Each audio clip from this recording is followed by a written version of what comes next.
नमस्कार, रसस्वादमध्ये आपलं स्वागत आहे। आज आपण बघणार आहोत दुधी भोपळ्याची कबाब। त्यासाठी लागणारे साहित्य बघूया।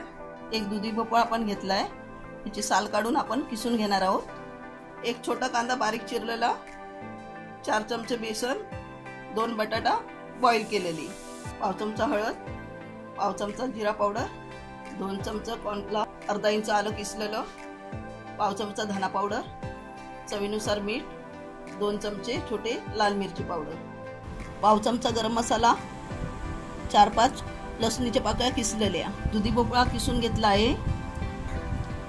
आता आपण हा 3 ते 4 मिनिटं शिजून घेऊया। पाणी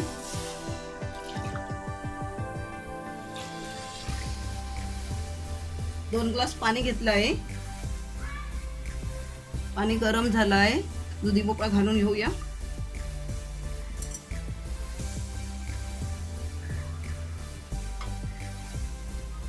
आपण हे फुल गॅस वरती 4 मिनिटं बॉईल करून घेतलं आहे।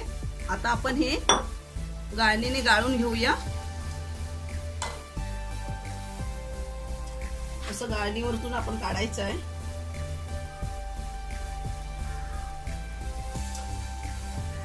आता गरम दुधी भोपळ्यावरती आपण हे थंड पाणी ओतून घेऊया, म्हणजे ते करायला लवकर थंड होईल। दुधी भोपळ्यामधून पाणी काढून चांगलं असं घट्ट पिळून घेतलं आहे। बटाटा किसून घेतलाय, मिक्स करून घेऊया। कांदा, किसलेली लसूण, किसलेलं आलं, मिरची पावडर, जिरा पावडर, धना पावडर, हळद, गरम मसाला, कोथिंबीर, चवीनुसार मीठ,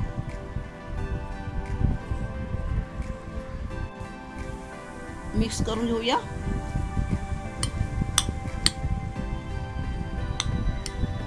कॉर्नफ्लॉवर,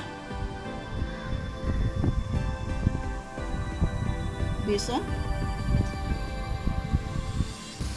मिक्स करूया।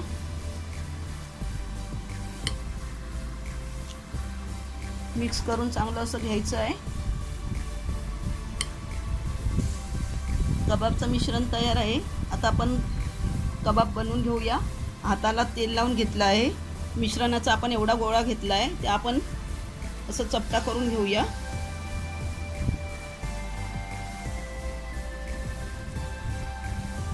अशा प्रकारे आता सगळे कबाब आपण बनवून घेऊया। कबाब बनवून घेतले आहे, फ्राय करून घेऊया। तेल घालून घेऊया।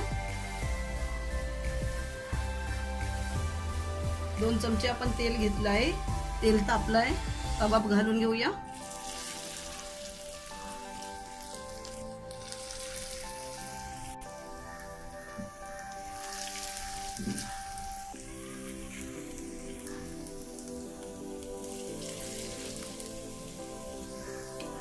गॅस मंद ठेवलेला आहे।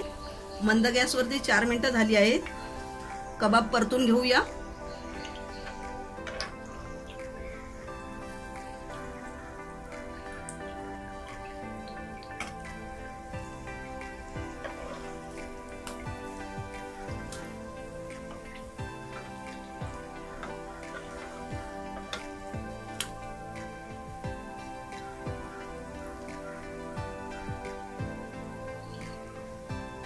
आता आपण मंद आचेवरतीच हे फ्राय करत घेऊया।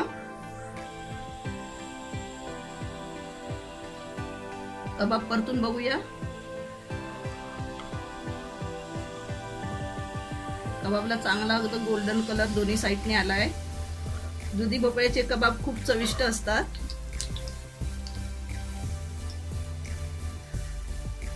कबाब आपले चांगले फ्राय झालेले आहे।